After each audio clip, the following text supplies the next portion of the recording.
don't you just love a conspiracy theory, right?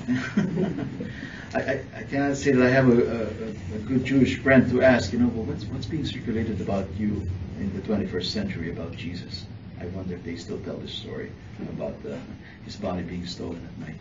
If you saw the movie Risen, they actually dedicate a few scenes, and quite a good amount, no, not a good amount, about this whole incident of how they paid the guards. Actually, why the guards were asleep even. They tried to explain that in the movie. They got drunk. That's what happened. But of course today, this week, the rest of the Easter season is about what we call the Kerygma, the preaching of Christ, Son of God, risen from the dead. In the Acts of the Apostles, Peter is the source of much of that preaching, as we heard today. And in what we heard today, Peter kind of gives this sense that the plan of God will not be thwarted. It is God's plan that He will redeem His people. Whether we are going to be part of that plan or not is up to us, but it's going to happen. And so even as Jesus is put to death, Jesus rose from the dead. And it is a kind of a proof that the Lord does not abandon us. He cares about us.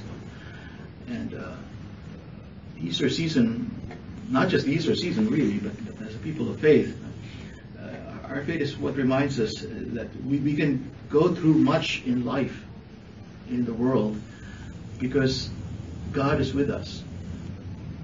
And we know enough that there are many trials in life on earth, and it's not just the tragedy of sickness and trials, and in the world of our time, terrorism even, and it is so easy to be tempted to lose hope.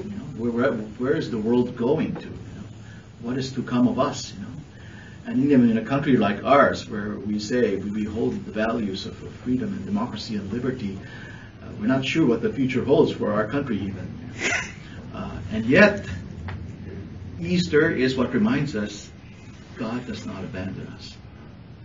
God's plan will be fulfilled. And of course, as people of faith, we don't just sit back and with that confidence say, okay, let us see it happen. No. We are the instruments by which it is going to happen. And we are invited to continue to have that hope. A friend of mine asked, why do we only celebrate this once a year? We should celebrate it every day. True enough. And actually to remind ourselves every day, not just at Easter time, that God's plan is in place. And we can rely on it. So much so that we are invited to be a part of it and help to bring it about. I pray that especially during the Easter season, but every day of our lives, we will find the strength to not only live by that hope, but to give others that hope. And to work for the things that will bring about the redemption of the world through the plan of God.